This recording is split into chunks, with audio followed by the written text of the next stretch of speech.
Thank you very much for attending. I'm going to just get started with a little bit of information about the structure of the meeting tonight. It's going to be a lot of information, just so you know. The purpose of tonight's meeting. So the purpose of our meeting today is just to provide you with some information. So I am just monitoring the room too, so that I can make sure. Great.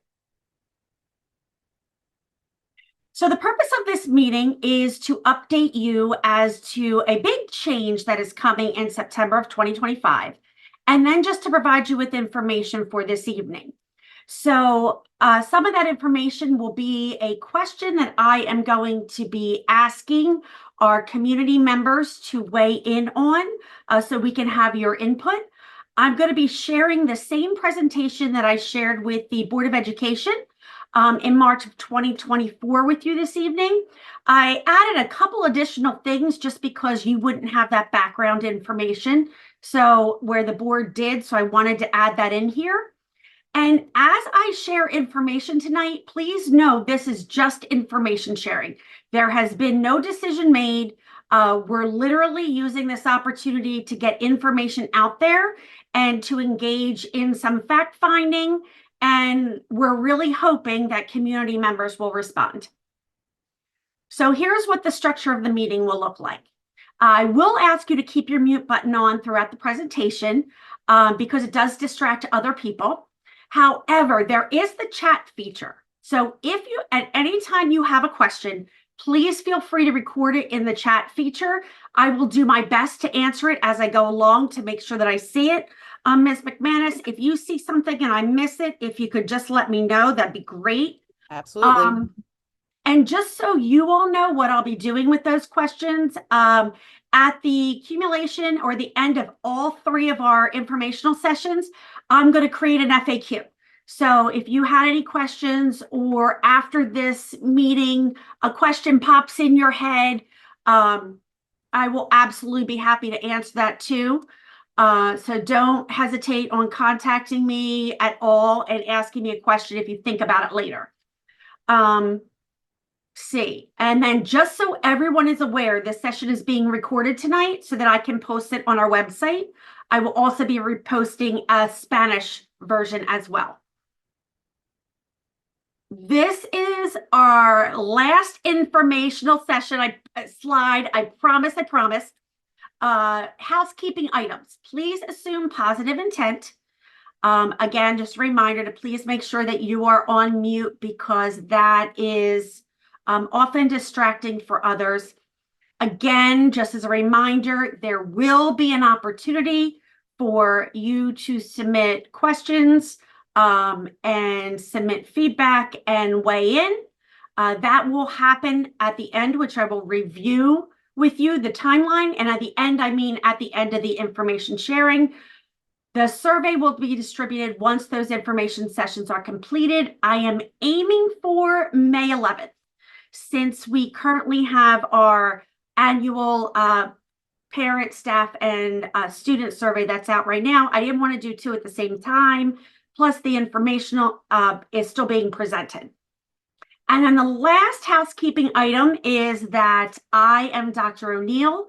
For those of you who do not know me, I am the district superintendent, and I'm here tonight to share this information with you. All right, so here we go.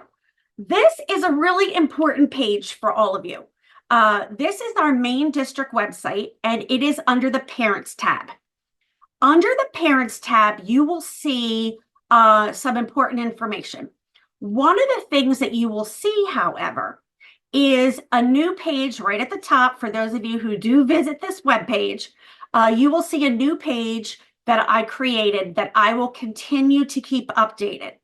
So what you will find on that page right now includes the brochures that I have out throughout the community and the municipal building, the police department, Dietering Supermarket, the library, and we're asking other places to put things as well. You will also see the Lions Minute that I created, the video that went out to all families that kind of gave an overview of what I'm going to share tonight. You will see the brochure that's out there, that's posted there as well. And I will be also posting the survey here too. So in addition to emailing it, texting it, and phone calls and posting on social media, I will be posting it on this webpage. So now, why is all this happening? Ta-da, I am going to give you all the first big glimpse of why. We will be opening our new Early Childhood Center in September of 2025. This is what it looks like. We will have approximately 700 students in this building. It will house our pre-K 3, our pre-K 4, our kindergarten, and our first grade. This building is desperately needed because it will help with size in other areas, which I will talk to you about in a little bit. You'll see how that comes into play, but I am giving you a sneak peek right now as to what that looks like. So if you look at the top picture right here, this is what you will see if you are at the high school. So if you are standing in the high school parking lot, that's what you will see. If you come down Burroughs Lane, which is the other side of the building, like on the tennis court side, that is the back. So you will see this bottom picture right here. This is the back of our Early Childhood Center. So the buses will be using the back side. The front side is will be facing the high school. This is one of my favorite pictures.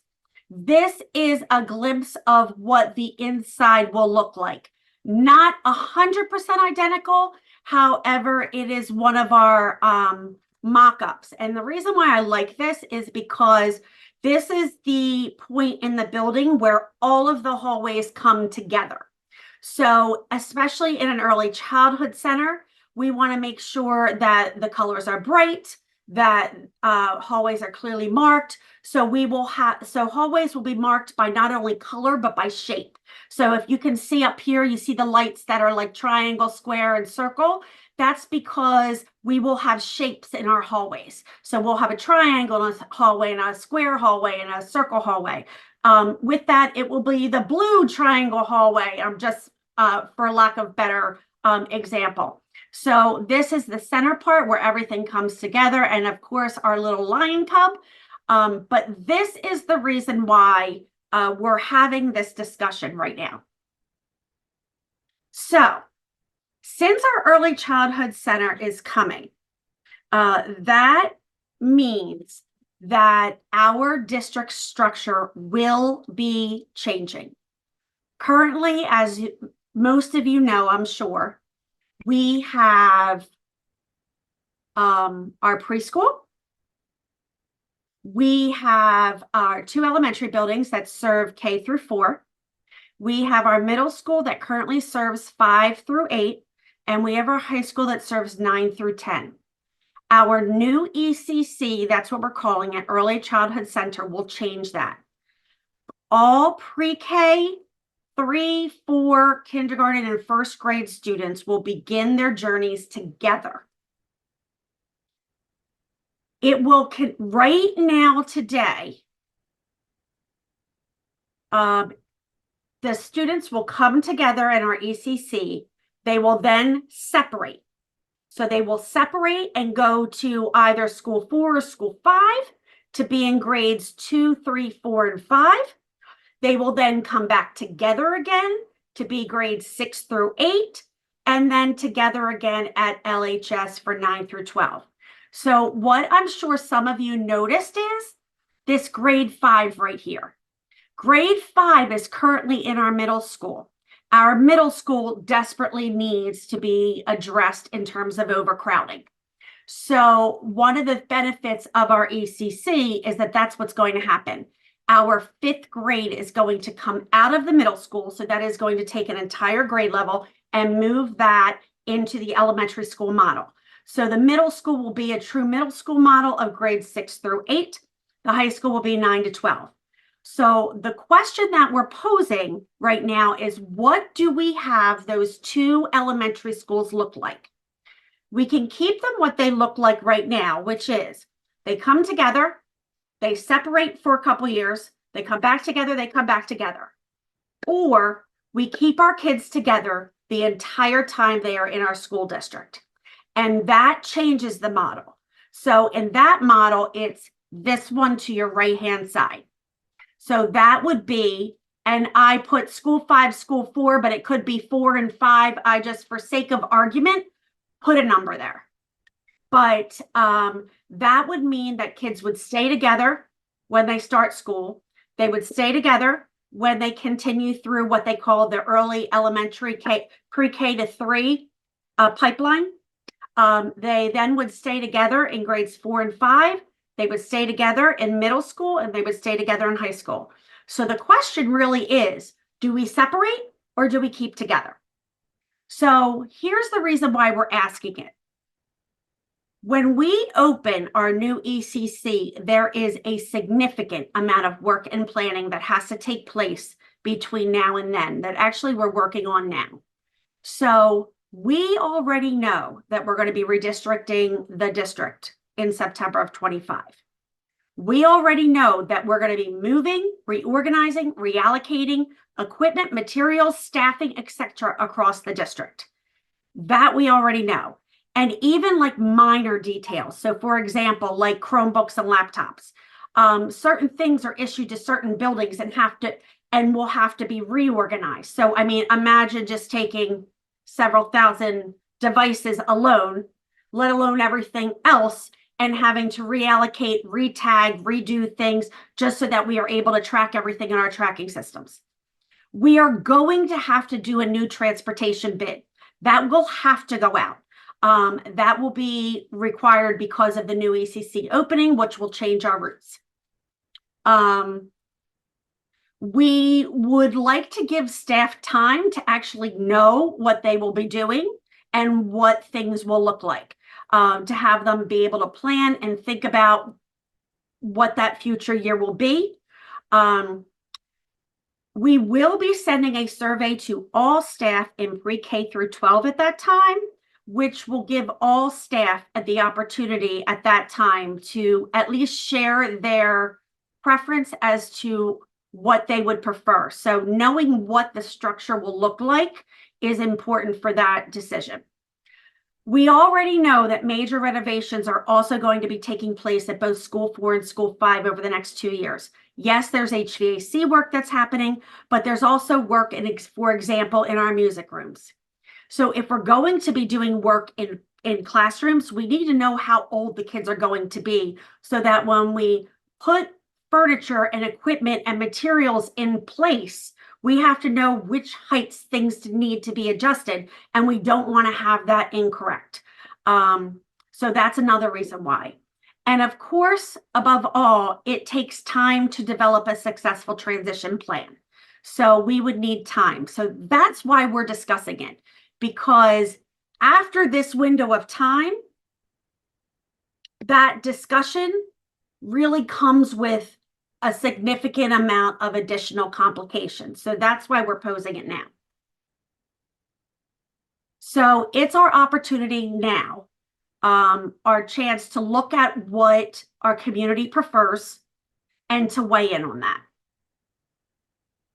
So when looking at these two options, the first option, which is what we have right now, they come together, they split apart, they come together and stay together, versus what we are asking the community consider is to keep our kids together throughout their entire educational journey.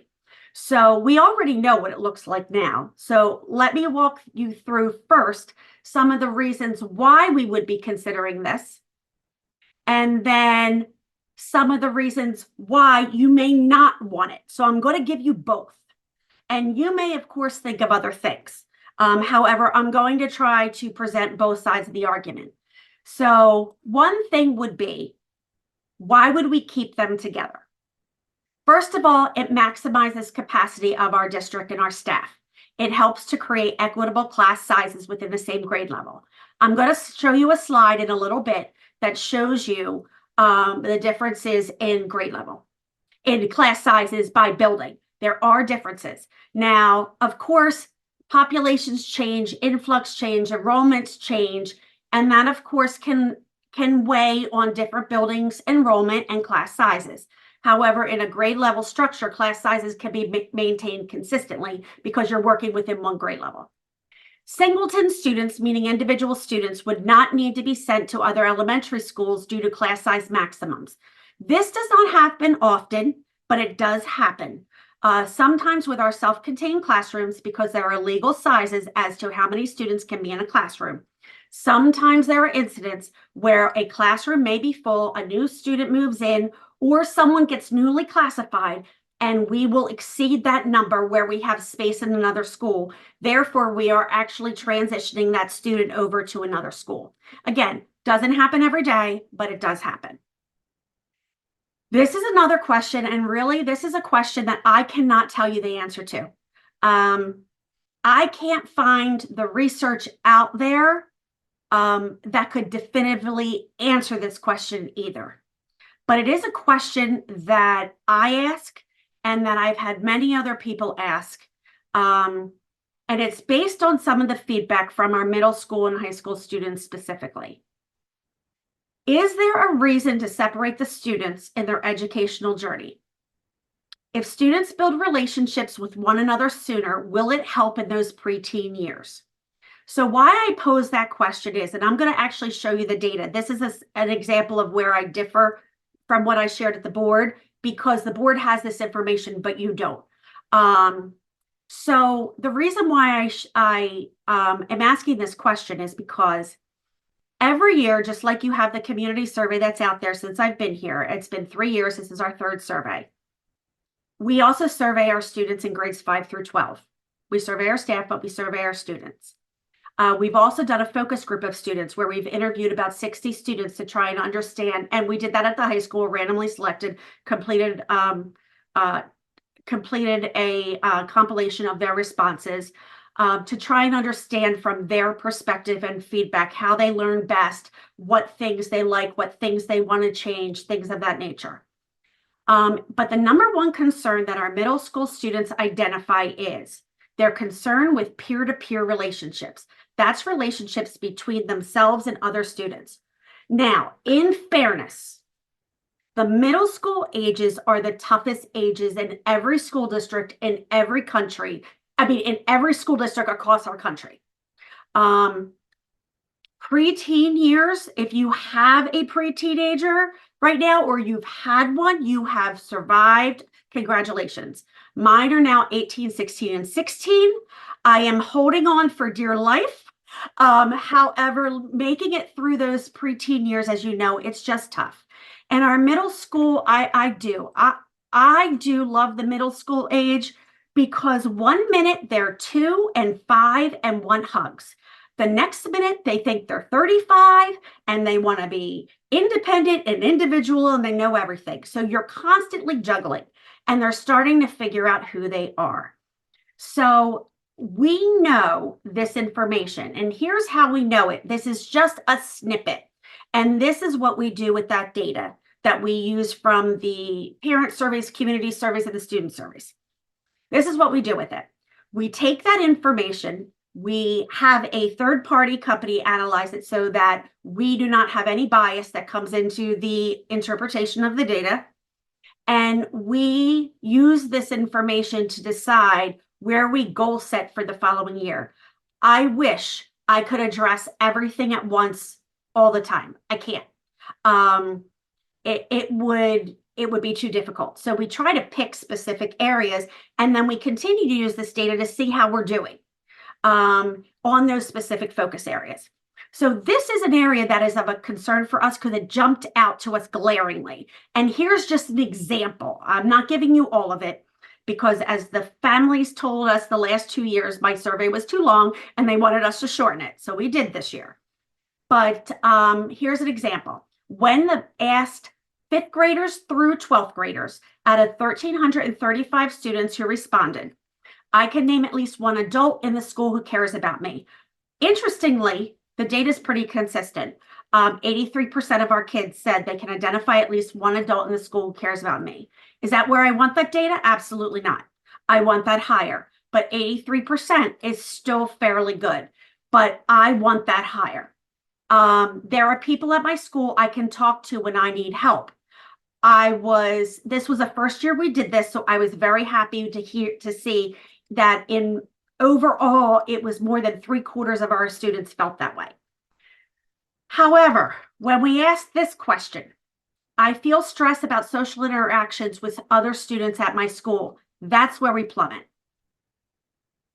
And that tells me a lot. Not to mention, there's other questions. It's not just this. But I even had, we have an 8th grade dialogue that we do every year, and we have a student that we nominate. We had a fantastic young lady who came and represented Lindenwold schools.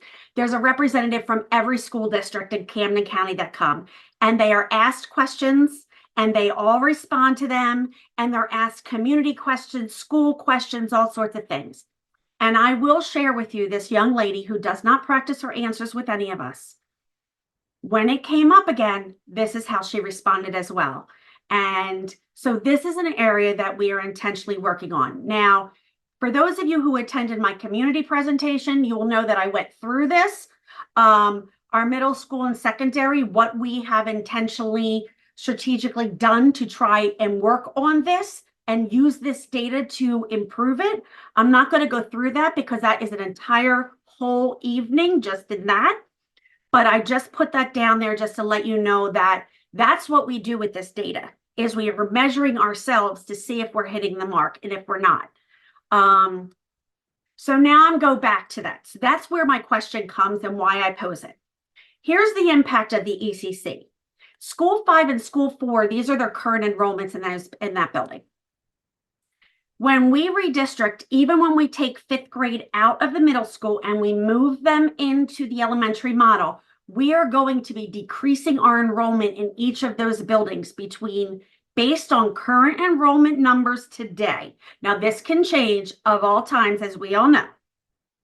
But based on these numbers, we would decrease at School 5 at 109 students if it was the Keep Our Kids Together model, and 159 students if it was the Keep Our Kids Together model. It will also decrease in true transparency regardless of which model we use. So regardless, both 4 and 5 are going to significantly have a reduction in student population, which we need. As I shared with you earlier, grade level school model makes class sizes more equitable. So what do I mean by that? So based on current enrollment, based on our projections, next year, this is what the class sizes will look like. In 2nd grade, right now, we predict class sizes will be about 19 and 20 at 4 and 5. So pretty much the same. However, you see the difference here when it comes to 3rd and 4th grade. 24 and 25 in School 4, 20 and 21 at School 5. Now, when you get the 4th grade, not too much, slight difference, but 24, 25 in School 4, 23 and 24 in School 5. However, if it was a grade level schools model, you will see that class size would be, with the exception of 2nd grade right here, it would still level out about 20, but you will see that will still have a slight decrease in a class size for a teacher and the student. But that's just one factor. The other factor as to the reason why we're coming to the community to ask you is that we do believe that it will help with curriculum instruction, because teachers will be able to work as an entire grade level within the same building. The building will be focused on age-appropriate needs of the child, and it would help us to equalize programming, such as our ESL services, our bilingual services, and our basic skills services. So a perfect example of that is currently we only have a bilingual program in one building. Bilingual teachers are probably the biggest unicorn that's out there right now. It is extremely hard to find. We are really trying very hard to find bilingual teachers. We actually, knock on wood, if all goes well, we will be adding to our bilingual staff for next year. I'm very excited about that. And but to create a bilingual program, we need bilingual staff. And right now we only have that in one building. So that means if you are in another building, bilingual education is not an option for those students. This is the most important thing and powerful thing in my opinion. And again, please remember, I'm going to give you the negatives too. All teachers in the same grade level will be in the exact same building. Right now, they are in currently 2 buildings. It is not because they don't like each other. It is not because they don't get along. It is because they are working in 2 separate buildings and only have so much time in a day that they run their PLCs in their own buildings. They meet as a department grade level in their own buildings. Sure. Do they come together on in-service time? Absolutely. Do they come together at the beginning of the school year? Absolutely. Do they have friendships across the buildings? Absolutely. But being in the same building all day, you would be able to have better alignment with the program and curriculum and within that same grade level. And it will provide more flexibility for teachers to be able to engage in an analysis of all of the student data within a grade level versus within a specific building. So that to me is one of the greatest benefits. This is another one, as I said, the bilingual programming. I would love to offer bilingual programming to the most, of course, it will not be offered. I don't want to mislead anyone. It will not be offered to every child. I cannot stack a bilingual classroom of 40 kids.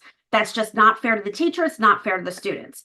But I would be able to target the most students needing that particular program the most between 2 schools versus you attend this school, so you are lucky enough to have that option. Special education services, we would not have to consider looking at the other school. At-risk and BSI services, I will show you a slide in a minute that will actually be able to show you how we can use the information to strategically plan. Offering enrichment, grade level trips, etc. across common grade level. And the same thing within peer opportunities within that same grade level, meaning after school clubs and things of that nature. Maximizing resources, basically the same things that I've said, including instructional resources, focusing on the developmental needs in a specific building, targeting that emphasis. When you teach early childhood education, pre-K to 3 is that learning to read. After starting in grade 3 is where that transition starts, but it's really grades 4 and up is where you're reading to learn. So that, and of course, interdisciplinary connections that are common and across a grade level. I am not recommending this. I share this with you because I share it with the board. This is not a recommendation, but it is a reality.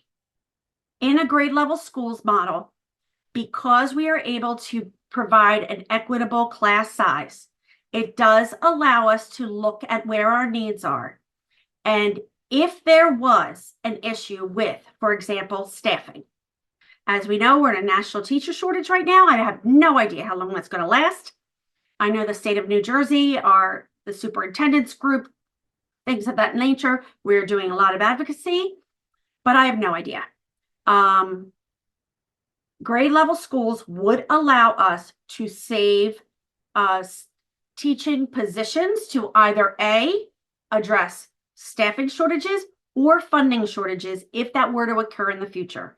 Right now, I am very happy to announce that we are fully funded for the first time in many years by the state of New Jersey. So that was very exciting. We have met our full funding as we were promised, which is great. We are not in that position right now. I am also not making this recommendation under any circumstances right now because this also allows us to keep our class sizes smaller as well. But you would see that using this model in the future, if we needed to, we could actually save 2 teaching positions, reduce 2 teaching positions, and potentially use those staff members to either address a national shortage issue or if we had a funding shortage.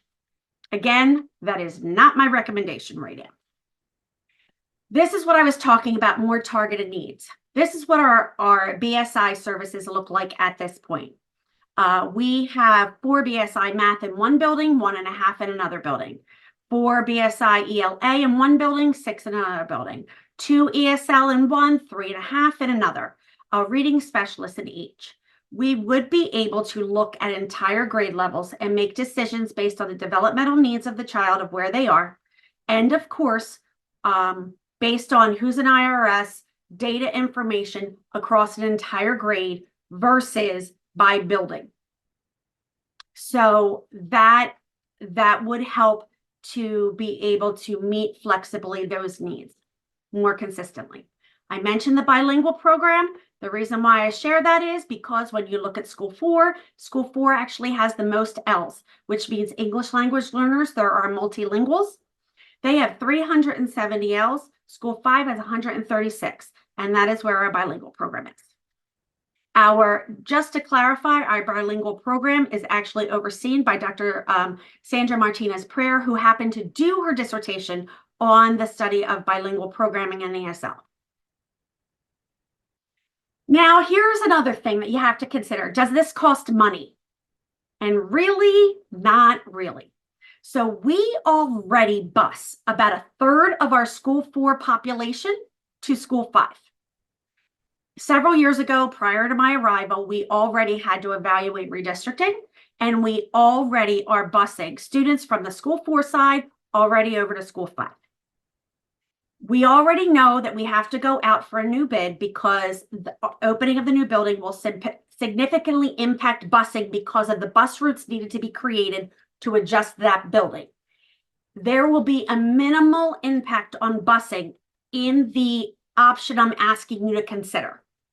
And that would be, we are estimating, we've done some numbers, we've looked at routes, we are estimating about 2 routes. We would conservatively plan for up to 4 just to make sure if anything happened along the way that, enrollment changes, things like that, that we were not under planning, but we're estimating about 2 routes. Transiency, and this is something, and I will tell you, I have had 3 requests just in the last month. Grade level schools eliminates the issue related to boundary requests and petitions. Right now, our board policy requires you attend the home school that you reside on that side of town. As you just saw with the numbers, School 4 is already the highest enrollment, and we already are busing students from School 4 area over to School 5 to address the enrollment of School 4. So if you are a student and you start the year in School 4, but you move to School 5, you must change schools. And for the purposes of transition, I want to share with you, when I share transition research with you, that counts as a transition when someone moves. So we have had individuals petition to attend one school or the other based on a convenience or based on a where they were comfortable because they've already had friends and they have a classroom teacher and they like their class and they don't want to leave. And we have to say, I'm sorry, but you must change schools. This would create a situation where students would not have to disrupt their educational experience for in those events that they are moving from one side of town to the other. That does happen frequently. Where I shared that the special education does not happen frequently, I will share with you that this does. Here's what the research says. Experts consistently recommend that districts create aligned pathways for students in grades pre-K to 3. This means that keeping your pre-K to 3 in a very intentional, structured, together type of format is the ideal way. That is not an option for us. Our structure already begins with pre-K to grade 1. So pre-K to 3 will not cohabitate within one learning environment. But the research also specifies that or does not specify, I should word it that way, that you don't have to be within the same learning environment. If you are creating that pipeline, that pre-K to 3 configuration that's well aligned, and this model would help us to do that. So that is another factor. Coincidentally, for Collingswood, and I will give them credit for us because I did steal this from them and I did steal a quote from them. We are not the only school district considering this. there are many school districts and many, many models of schools. So you'll hear me talk about when research looks at things, what they typically consider. But I'm going to tell you, I have read things that there are 30 different models out there. I've read that there are more models out there. But coincidentally, at the exact same time, Collingswood right now is going out for a referendum, and they are also looking at this specific model. It is built into their referendum. So what they're looking at is a K-3. Notice that meets that pre-K to 3 pipeline there. I'm not sure what they're doing. I stole the slide, so I'm not 100% sure what they're doing with the preschool. Zane will become the pre-K 3 building with additional 126 seats. I just read that next. And then they're having a 4-5 building. So then they're calling it upper elementary. And then, of course, they will go on to their middle school and their high school, which, if you know Collingswood, the way it's configured, they're right next to each other. So coincidentally, just to share that this is not something that's unheard of. It is not something that's so out there. True transparency, of course, lots of times school districts do this for financial reasons, because as I showed you in the chart earlier, it is a way to meet student needs and save money. That's not the reason that we are presenting it. It's just the time, this is the time to consider it. So here's my question I can't answer, and I won't be able to answer it. And I borrowed this comment from Collingswood slides. Opportunities for students to build relationships with all same age peers before joining the middle school. We already know that the middle school years are challenging just because you're in that preteen phase. It doesn't matter where you go to school. It doesn't matter. If you have a preteen, you know what I'm talking about.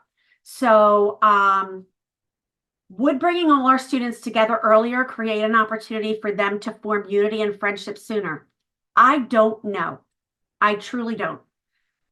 I have an opinion, but it's an untested opinion at this point. And also the other side of it is what we learn oftentimes is middle school is that first time that our two schools are coming together for the first time.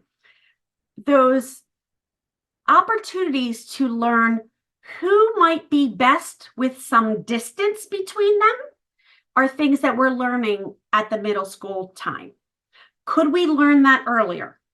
And would that help when students already know that when we know that there are already situations where some people just deserve a little distance. And adults need distance at times, and we need distance at times. So I don't know the answer to that. But that is a question I pose. Now, as I share, every situation has positives and negatives. So here are the negatives. There is research out there. First, the research typically considers typical transitions as happening 2 times, elementary to middle, middle to high. However, as I said to you earlier, while that may be what's referenced as typical, there are many models, and you could just look around our county to see them. However, we already are going to exceed that typical transition, as many districts do. Staying the same that we are now, we will have 3 transitions in 2025. Pre-K or early childhood to elementary, regardless of which one they go to, elementary to middle, middle to high. In this model, it does add an additional transition. So there is a change of 1 extra building, and that could be perceived as a disadvantage. And I want to share that right up front. There is research that does say less transitions are better for a variety of reasons, including just the stress of change. There are some parents that I know that we might have chatted. And of course, that nervousness, when you go up in grade and you change grades and, you're getting to the middle school, that's an anxious situation for everyone. So that is something that has to be considered. There are less connections to a specific school because you were in that school less. And of course, there is research that it could lessen parental involvement. So that disadvantage would be that we currently will have 3 transitions regardless. We would then have a fourth transition if they all traveled together. But as I noted earlier, transitioning research doesn't just apply to schools, it also applies to moving, and that includes moving from one side of town to the other side of town when you're required to switch schools. However, I do need to put this out there because our families would need to consider this information. The other thing is that it would be the loss of the neighborhood school. A neighborhood school is traditionally known as that early elementary school, that K-4 school environment. And usually it's the one in your neighborhood area. You know, lots of times people like to walk to their neighborhood schools if they can, or lots of times they're bused, but it's the closer school on your side of town. We will automatically be losing that K-4 model. That is gone in 2025. And as I shared already, we already bused a third of our students from 4 to 5 already. But those students only know school 5, even though they're being bused. We know they really belong on school 4 side, but we have to bus them because of size as it already is. So if we keep them together, currently K-4, what we have right now has 5 years the kids are kept together. If you if you separate the buildings and they're 2 through 5, 2 through 5, they wouldn't have 5 years together, but they would have 4. So I want to put that out there too. All students will attend, as I said, pre-K to grade 1, 6 to 8, 9 to 12. And then families need to consider the benefits between, is it better to keep them together in their neighborhood school for 4 years and then come back together at the middle school, or is it better to stay together as a class? So that is something that needs to be considered. For some people, neighborhood schools are very, very important, and I want to put that out there. This is, to me, the biggest challenge for parents. Being a parent of 3 children who did attend grade level schools, and that happened while I was a parent. So I lived the whole, this is happening while my kids are attending school. I lived it. I understand it. Parent pickup and drop off can be a challenge because they're all together in the ECC. They're all together in the middle school. They're all together in the high school. And yes, you know, busing's provided, things of that nature, etc. But if you do break up into 2, 3, 4, 5 to keep them together, and you have, let's say, my example that I give, a 2nd grader and a 4th grader. So now that's 1 in one school, 1 in the other school, because remember, you've got 4 now. And we picked just one of our complex addresses, 511 East Ginsborough Road. One of your students, depending on which school is which, would receive a school bus, and one of your students, you would still walk to school. And the same would be true on the other side of town. So if you were on school 5 side, for example, same thing. One would be bused to the other school, and one would possibly be bused to school, that same school if you receive busing and it's farther than walking. But if you are a family that typically walks, then that could be an issue. Now, we have explored and brainstormed some options and thoughts to resolve that issue. I'm going to tell you, honestly, none of them are perfect. We've talked about like a grace window for parents, because there are some parents who prefer to drive their children versus put them on the bus, and that has to be considered. So, you know, do we offer those families who are driving their kids a grace window for, you know, we know that you're moving from point A to point B? I'm not promising that, but I am sharing that those are some things that we're thinking about if that is something that the community chooses. But this to me is probably the biggest challenge. This would also apply, of course, in a bus suspension situation. So let's just say you are someone that is being bused, but unfortunately you did not have a good week, and there were some misjudgments that you made that week. And unfortunately, you lost your privilege to be on the bus for a period of time. That also would then result in just like now, you have to transport your child to school. However, you could now be transporting your child if they're suspended as well. I just throw that out there because that's an honest fact. So that to me is the number one challenge. So, but that's my opinion. Another parent may feel the neighborhood school is more important, and another parent may feel as if the research of transitioning is more important. That's why we're posing the information, just to put it all out there and ask families to weigh in. Event scheduling could be perceived as a challenge. This one's a pretty easy one to solve. We just don't schedule the same events on the same nights. So that one we can do. So with some of the challenge, if families decided that, okay, I recognize that there's challenges, we get that, but I do value, or I do think it's warranted to consider the other benefits too. Here are some other examples. So for example, Arkansas actually did, their Office of Education for Policy, they actually did a full study. They're one of the studies that actually look at transitions at each grade level, because as I said, school configurations look differently everywhere.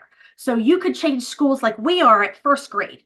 You will do a transition at first. Some might do it at second. Some only have like a preschool and then they go into kindergarten. Some have just a kindergarten center. So it's different everywhere. So they looked at every school in Arkansas and they looked at academic performance of students, and they looked at it by grade, and they looked at it by a growth analysis. And what they came up with was, in this study, and this is one of many, of course, but they used it specifically at each grade level within their entire state. They found that transitioning to a new school had no consistent or statistically significant negative relationships with grade level student growth in math or language arts. However, they found that the trends began, and they are very specific, in grade 6 and 7. And of course, if you think about grade 6 and 7, we all know what's happening and how old they are at that grade. That makes complete sense. But that was just one piece of information that I did find. And another that I found was, it was another study that was out there that basically said, look, we can't change your grade level configurations. We can't change the way your school district structured schools. So what we did do is we did research to decide, how do you make that better? How do you support that? So I just took an excerpt from that here, where it was talking about planning transitional programs, which is what I was talking about needing time to plan. If the community wanted to consider a new option different than what we have, we need to have time to be able to plan something like this, that I think is important. And that's a transition plan. So they used an example that they have several examples, but I used this excerpt. One was from Spokane, Washington, with a middle school. There was a lot of this research specifically was done on middle school transition, because that is a very common transitions point. And they were talking about what they did was they learned that there were too much time was being spent at the beginning of the year, wasted time of rules and things, that teaching that kind of stuff. So they decided to do it earlier. They did a shadow experience with the kids, a fifth grader shadowed a sixth grader. They did parent student meetings. They did Q&A sessions. They did an open house. They gave you opportunities to practice your lockers, your lunchroom, walk through the schedule, things of that nature. That's just one example. So that would be something we would consider as well. So that's why this is an informational session, because I wanted to put it all out there. The good, the bad, and the in-between.